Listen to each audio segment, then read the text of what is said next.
Hello दोस्तों, मैं हूँ रुचि। मैं बिल्कुल ठीक हूँ। आप लोग कैसे हैं? आज मैं आप लोगों से एक और मूवी जो मैंने देखी है उसके बारे में मैं बताना चाहती हूँ, शेयर करना चाहती हूँ। एक बहुत अच्छी पिक्चर है जिसका नाम है गरुड़न। गरुड़न साउथ इंडियन मूवी है जो हिंदी में डब्ड है। यूट्यूब में ईजिली अवेलेबल है, अगर आप डालेंगे आपको मिल जाएगी आसानी से। मैंने वहीं से देखी। मोस्टली मूवी मैं यूट्यूब से देखती हूँ क्योंकि यहाँ पे नेटवर्क का इशू है और मेरे पास टीवी नहीं है, आसपास कोई थिएटर नहीं है, तो हम जैसे गरीब लोग यूट्यूब का सहारा। तो बस मैं वही मूवी अब मतलब रिकमेंड करती हूँ लोगों को जो यूट्यूब पे इजीली मिल जाए और जो अच्छी हो। आपका जो मन है देख के उससे थोड़ा तो खुश हो या जो भी है वटेवर, है ना। तो मूवी का नाम है गरुड़न। जहाँ एक लड़की है जो फर्स्ट ईयर कॉलेज स्टूडेंट है, फ्रेशर है। उसके यहाँ एक फेस्ट होने वाला है जिसमें उसने पार्टिसिपेट किया है, जिसके रिहर्सल्स के लिए वो रात तक कॉलेज में रुकती है। फिर जब उसका 8-9 8:30-9 बज जाते हैं, जब उसको घर जाना होता है, जाती है, तो रास्ते में उसका रेप हो जाता है और ऑलमोस्ट हाफ किल्ड बोल सकते हैं आप। 307 आर्टिकल 307 लगते हैं आईपीसी में। और अब जो बीएनएस आया उसमें 109 के अकॉर्डिंग आप बोल सकते हैं उसको कि 376 रेप एंड प्लस 109 बीएनएस जो होता है वो हाफ हाफ मर्डर नहीं, अटेम्प्ट टू मर्डर बोल सकते हैं उसको, ठीक है। उसके अकॉर्डिंग लड़की का नाम है टेरेसा।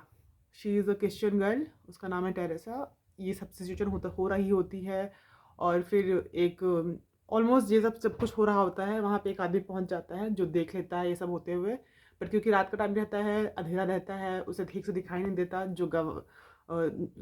जो वो कर रहा होता है वो आदमी उसे ठीक से दिखाई नहीं देता है, ठीक है। तो सब चीज़ें चलती हैं। वो केस रिपोर्ट होता है केस, और लड़की को हॉस्पिटल ले जाते हैं। लेकिन फिर जब तक उसको हॉस्पिटल ले जाते थे उसकी स्थिति ऐसी हो जाती है कि अब उसको बचा नहीं सकते हैं, ठीक से। जो बेसिकली जब ऐसा कुछ होता है रेप केस में, तो सबसे पहले जो काम होता है वो लड़की की बॉडी में जो सीमन मिलता है उसका टेस्ट होता है। जब उसका टेस्ट होता है तो पुलिस वाले चारों तरफ देखते हैं किसी के डीएनए के साथ उसका जो सीमन का डीएनए है वो मैच कर जाए, ऐसे कोशिश होती है। आप लोगों को नहीं पता होगा लेकिन सीमन से भी व्यक्ति डीएनए टेस्ट कर सकता है। हाँ, तो जो रेप केसेस होते हैं, मोस्टली रेप केसेस में सीमन के थ्रू ही डीएनए का पता चलता है और उसी से जो दोषी होता है उसका पता लगाया जाता है। तो ये सब होता है। वो पकड़ा भी जाता है, 7 साल तक की जेल होती है। लेकिन वो पूरे टाइम कहता रहता है मैंने नहीं किया, मैंने नहीं किया, मैं निर्दोष हूँ, आपसे गलती हो गई है पुलिस वाले को। तो ये एक तरह से दिखाया गया एक पुलिस वाले की कहानी है, मैं बोल सकती हूँ। इस रेप केस के थ्रू ये दिखाया गया इस मूवी में कि कैसे कुछ पुलिस वाले ऐसे भी हैं जो ईमानदार होते हैं, जो कंट्री के लिए काम करते हैं, हर सिचुएशन में कंट्री के लिए काम करते हैं चाहे कुछ हो जाए।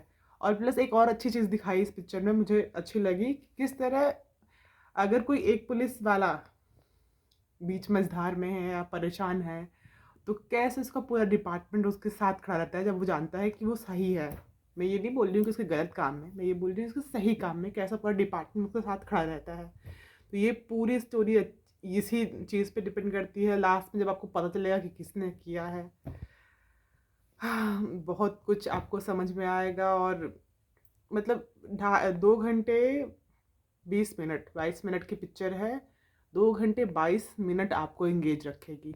हर 5 मिनट में आपको लगेगा नहीं ये नहीं, इसने किया, अरे ये तो गलत हो गया, अरे नहीं ये नहीं, ये होना चाहिए था। हर 5 मिनट में आपको थ्रिल मिलेगा। एक नंबर मूवी है, एक नंबर जिसको कहते हैं। और इस मूवी का एक डायलॉग है जो मैं बताना चाहती हूँ, जो मुझे पर्सनली बहुत अच्छा लगा है। Once a cop always a cop and I am a bloody cop. तो मुझे बहुत अच्छा लगा यार। मतलब ये बात तो सही है कि अगर आप वर्दी वाली लाइन में हैं तो आप रिटायर हो जाइए या कुछ भी कर लीजिए, आपके अंदर से वो वाला जो है वो आदत नहीं जाएगी। Once a cop always a cop. जो पुलिस वाला है हमेशा पुलिस वाला होता है, चाहे वो वर्दी में हो, चाहे वो बिना वर्दी में हो, चाहे किसी में हो। तो वो हमेशा अपने उसके में मुझे लगता है वर्दी उसके अंदर चली जाती है जो भी है वट एवर। लेकिन इस लास्ट में लड़की मर जाती है ऑब्वियसली। जितना कुछ होता है उसके साथ तो वो शुरू से ही कोमा में रहती है, लास्ट में मर जाती है। लेकिन इस तरह से आपको समझ में आएगा कि अक्सर जो चीज़ें हमें अच्छी दिखती हैं बाहर से, लीपी पोती सी बहुत खूबसूरत दिखती हैं, जो लोग हमको निर्दोष दिखते हैं, अरे भोले भाले से दिखते हैं, वो कितने बुरे हो सकते हैं, उनका माइंड कितना बुरी तरीके से चलता है, हमें इस पिक्चर के थ्रू ये पता चलता है। और प्लस जो पढ़े लिखे लोग होते हैं, जो होशियार इंटेलिजेंट लोग होते हैं, जिनसे हम किसी भी बुरी या गंदी चीज़ की उम्मीद नहीं करते, वो अगर क्राइम भी करते हैं तो कितना सोच समझ के बुन के करते हैं, सोचो। तो जो लोग मतलब इन सब चीज़ों से दूर रहते हैं, जिनको आइडिया नहीं है, आम जनता, उसके लिए बहुत मतलब ये अनबिलीवेबल थिंग है कि ये कैसे कर सकता है। अब क्योंकि हम लोग उसी फील्ड में हम रोज़ देखते हैं, एक शरीफ आदमी आता है जो बुरे केस में है और वो कहता है हमने कुछ नहीं किया, तो हमारे लिए नॉर्मल है, हमको समझ में आता है कि किया कि नहीं किया। लेकिन जो लोग, जो नॉर्मल पीपल हैं, आम आदमी है, उनके लिए कितना मुश्किल होता है और कितने शातिर लोग होते हैं। मैंने देखा है अनपढ़ गवार से ज़्यादा जो पढ़े लिखे लोग होते हैं, उनका जो क्राइम करने का तरीका होता है वो बिल्कुल अलग होता है। मतलब बिल्कुल सोच समझ के एकदम बिल्कुल नाप तोल के करते हैं कि मतलब आसानी से वो हाथ में ना आए। तो जाइए देखिए, अच्छी मूवी है, अगर मन करे आपको तो ज़रूर देखिए, मुझे बताइएगा अगर आपने देखा है तो। Okay, bye, good night.